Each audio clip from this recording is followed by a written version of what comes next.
Hello guys. তো আজকের এই ভিডিওতে আমরা দেখে নেব গোটা ক্রিপ্টোকারেন্সি মার্কেটের একটা আপডেট নিয়ে নেব। বিটকয়েনের মধ্যে নেক্সট এখানে কী হচ্ছে, অল্ট কয়েনের মধ্যে এখানে নেক্সট কী হতে পারে, আর আপাতত বিটকয়েনের মধ্যে যেরকম হারে এখানে ডাম্প হলো গতকালকে, তো নেক্সট এখানে আমরা যেরকমটা এখানে ভেবেছিলাম যে নেক্সট হয়তো এখানে 74K এখানে আসবে মার্কেট। তো হয়তো এখানে আসবে এরকম না, এখন চান্সটা বেশি হয়ে গেছে 74K পর্যন্ত আসার। এমনকি তারও নিচে পর্যন্ত এখানে বিটকয়েনের প্রাইস চলে আসতে পারে। কিন্তু মার্কেটে কিন্তু সেদিক থেকে দেখলে সেরকম কিন্তু কোনো বড় ধরনের কোনো ব্যাড নিউজ মার্কেটে আপাতত নেই যে মার্কেটকে এত নিচের মধ্যে এখানে নামতে লাগবে। তারপরেও মার্কেট এখানে কেন তারপরেও নিচের দিকে নামছে, সব মার্কেটই এখানে ঠিকঠাক চলছে, তারপরেও বিটকয়েন কেন একের পর এক এখানে ডাউন কেন হচ্ছে। তো এর পিছনের রিজনটা এখানে কি, আর মার্কেট নিচের মধ্যে নামলে কতদূর পর্যন্ত মার্কেট নিচে নামতে পারে, 74K এটাই কি লাস্ট, না এরও নিচের মধ্যে মার্কেট এখানে নামতে পারে, আর কখন 74K রেঞ্জটা ইনভ্যালিড এখানে হয়ে যাবে। হ্যাঁ, এরকমও এখানে আছে, যদি এখানে বিটকয়েনের মধ্যে একটা রেঞ্জ আছে, যদি সেই রেঞ্জের উপরে বিটকয়েন চলে যায় তাহলে সেক্ষেত্রে আমরা আবারও বলতে পারি যে 74K হয়তো এখানে আসবে না, কিন্তু সেটার চান্স এখানে খুবই এখানে কম আছে। তো ওভারঅল মার্কেটের মধ্যে বর্তমানে কি হচ্ছে আর নেক্সট এখানে কি হতে পারে সেই সব নিউজ আপডেট আমরা জেনে নেবো আজকের এই ভিডিওতে। তো ভিডিও শুরু করার আগে ছোট্ট একটা ডিসক্লেমার দিয়ে শুরু করবো আজকের এই ভিডিও। এবার চলুন সবার প্রথমে যদি আমরা দেখে নিই গোটা ক্রিপ্টোকারেন্সি মার্কেটের ফিয়ার অ্যান্ড গ্রিড ইন্ডেক্স, যদি এখানে দেখি মার্কেট প্রচণ্ড ফিয়ারের মধ্যে চলে এসেছে, এক্সট্রিম ফিয়ারের মধ্যে মার্কেট এখন আপাতত আছে, 16 নম্বরে এখানে চলে এসেছে। আর কত নিচের মধ্যে এখানে নামবে মার্কেট, ঠিক আছে।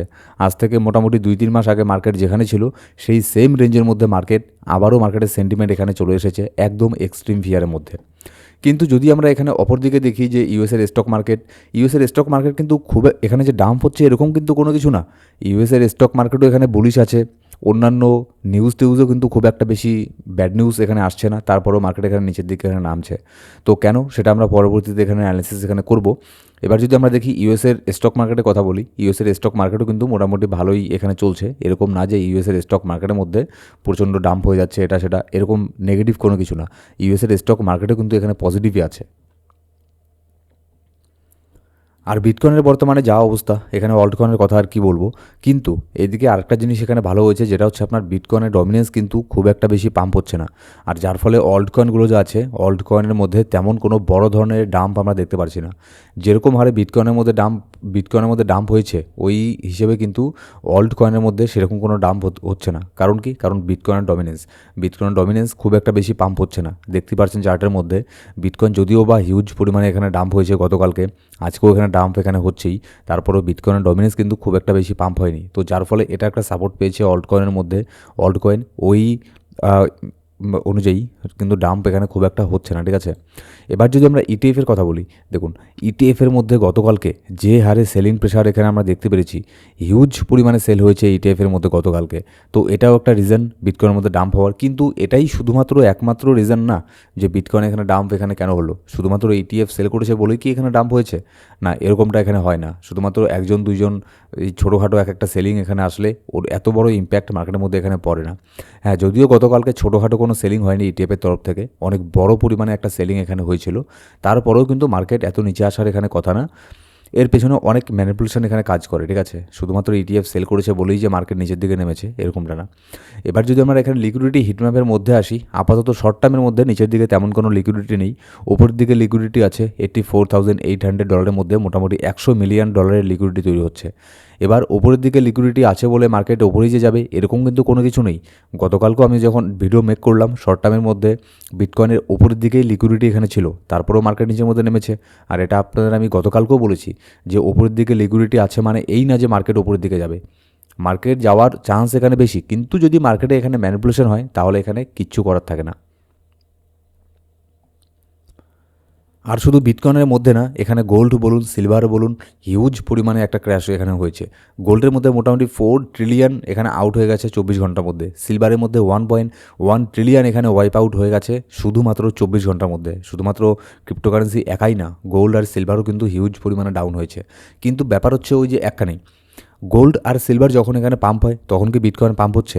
গোল্ড তো একের পর এক তার অল টাইম হাইকে টেস্ট এখানে করছিল, বিটকয়েন কি তার অল টাইম হাইকে টেস্ট করছিল একের পর এক? না। কিন্তু যখন এদিকে অপোজিট আবার বিটকয়েন গোল্ড আর সিলভার যখন এখানে ডাউন এখানে হচ্ছে, বিটকয়েন ঠিক তখন তাদের এখানে দেখা দেখি আবারও এখানে ডাউনের দিকে এখানে যাচ্ছে। তো এই সব জিনিসগুলো কেন হয়? এগুলো প্রচণ্ড পরিমাণে ম্যানিপুলেশন করা হয় মার্কেটের মধ্যে। গোল্ড সিলভারকে ম্যানিপুলেশন করা অত সহজ না, ঠিক আছে? ওগুলো হিউজ পরিমাণে একটা আপনার কোয়ান্টিটির ফান্ড লাগে সেগুলোকে ম্যানিপুলেশন করতে গেলে, আর খুবই কম হয় সেই সব জায়গাতে ম্যানিপুলেশন।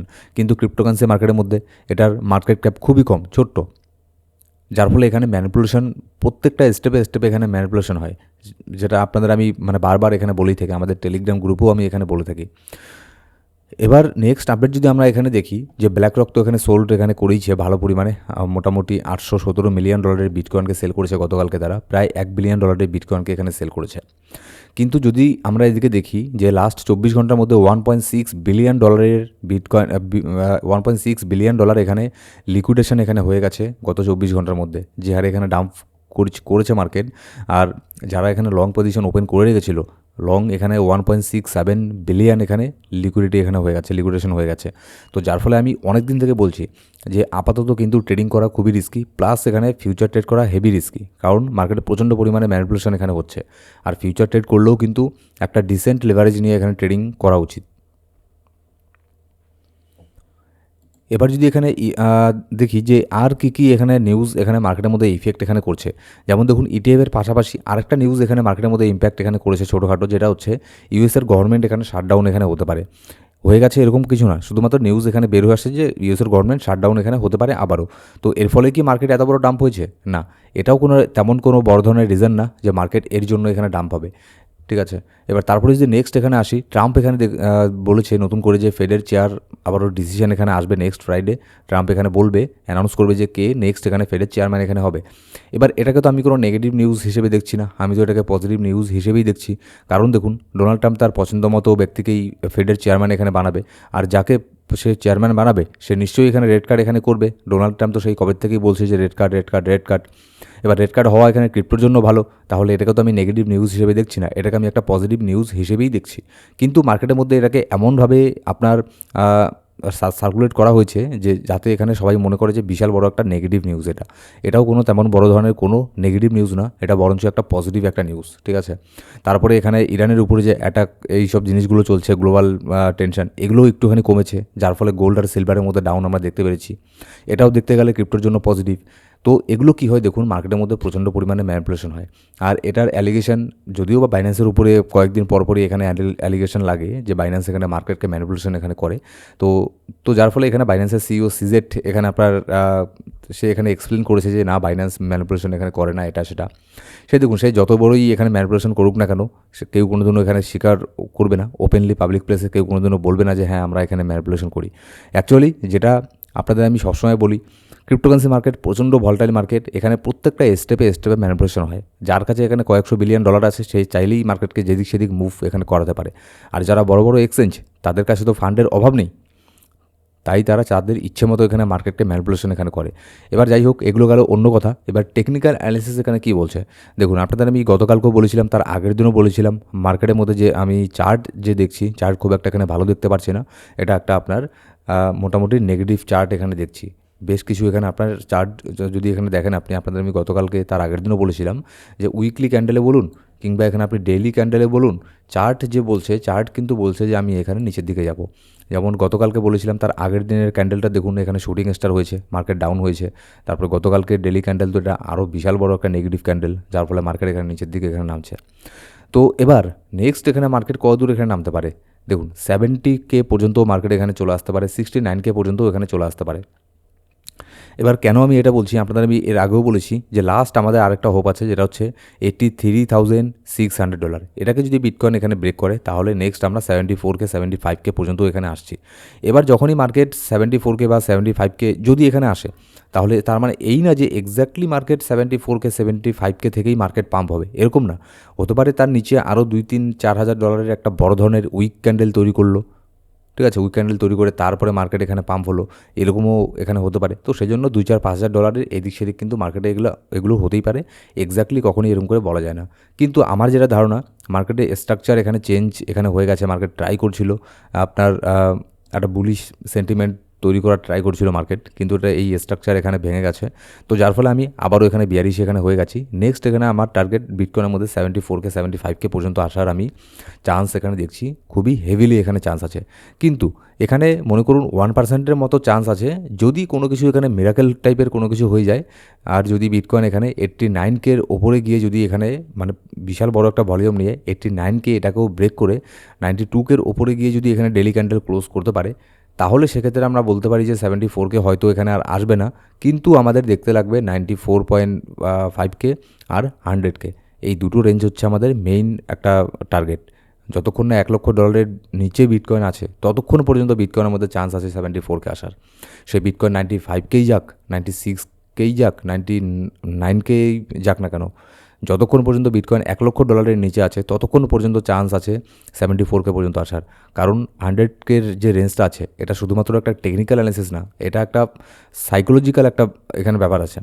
যতক্ষণ না ওটাকে ব্রেক করবে ততক্ষণ পর্যন্ত আমি এখানে বিয়ারিশ এখানে আছি, আর সেটা আমি আপনাদেরকে অনেক দিন থেকে এখানে বলে আসছি। তো দেখা যাক নেক্সট এখানে কী হয়। আমার তো মনে হয় না যে এরকম কোনো মিরাকেল এখানে কিছু হবে যে মার্কেট একদম রাতারাতি বিশাল বড় এখানে $10-15 হাজার এখানে পাম্প করে উপরে চলে যাবে। তো এরকম মিরাকেল হওয়ার না হওয়ার চান্সটাই এখানে খুবই বেশি। তো নিচে আসার চান্সটাই আপাতত এখানে বেশি আছে। আপাতত এখানে মার্কেটের মধ্যে এখন হচ্ছে আপনার মার্কেটকে শুধুমাত্র ওয়াচ করার মতো টাইম। এখানে কোনো ট্রেডিং জোনের মধ্যে মার্কেট আপাতত এখানে নেই, শুধুমাত্র এখন ওয়াচ করার মতো টাইম মার্কেটের মধ্যে, ঠিক আছে। আর মার্কেটে কী হচ্ছে না হচ্ছে, কী কী নিউজ আপডেট এখানে বের হয়ে আসছে না আসছে, প্রত্যেকটা ইনস্ট্যান্ট আপডেট আমি আমাদের টেলিগ্রাম গ্রুপের মধ্যে দিয়ে থাকি। ডেসক্রিপশন বক্সের মধ্যে প্রথম কমেন্টে সব লিঙ্ক পেয়ে যাবেন, সেখানে গিয়ে জয়েন করে নিতে পারেন। আর এখানে দেখুন গোল্ড আর সিলভারের মধ্যে একটা ক্র্যাশ হচ্ছে, আর ক্র্যাশ এই যে গোল্ড আর সিলভার যে ডাউন হচ্ছে, এটা কিন্তু অত ওখানে ডাম্প হবে না। গোল্ড আর সিলভার কি এগুলো পাম্প হয় বেশি, ডাম্প হয় কম, ঠিক আছে। এই বিটকয়েনের মতো না যে এখানে হুটহাট করে আজকে মনে হলো ম্যানিপুলেশন করলো কেউ, 10% 20% ডাম্প মেরে দিল, এরকমটা হয় না। তো যদি এখানে বিটকয়েন যদি এখানে গোল্ড আর সিলভারের মধ্যে মোটামুটি একটা ডিসকাউন্ট জোনের মধ্যে এখানে পেয়ে যান, আমি আপনাদেরকে কোনো কিছু বলতে পারি না কারণ আমি কোনো ফাইন্যান্সিয়াল অ্যাডভাইজার না, কিন্তু আমি গোল্ড আর সিলভারের মধ্যে যদি কোনো ডিসকাউন্ট রেঞ্জের মধ্যে পেয়ে যাই, আমি সেখানে একটা এন্ট্রি এখানে নিতে পারি। আর আপনি যদি ফরেক্সে ট্রেডিং করতে চান, গোল্ড সিলভারের মধ্যে ট্রেডিং করতে চান, তাহলে আমাদের সাথে এখানে যুক্ত হতে পারেন। আমাদের আন্ডারে যদি এখানে জয়েন করেন আপনি এক্সচেঞ্জের মধ্যে, তাহলে ডিপোজিট উইথড্রলের ক্ষেত্রে কোনো সমস্যা হলে সেখানে আমাদের টিম এখানে আপনাকে হেল্প করার ট্রাই করবে, ঠিক আছে। তো ডেসক্রিপশন বক্সের মধ্যে লিঙ্ক পেয়ে যাবেন এক্সচেঞ্জের, সেখানে গিয়েও জয়েন করে নিতে পারেন। আগে এখানে ডেমো ট্রেড করতে পারেন গোল্ডের মধ্যে, সিলভারের মধ্যে কিংবা ফরেক্সের মধ্যে, তারপরে রিয়াল মানি দিয়ে ট্রেডিং করতে পারেন। Thank you so much guys.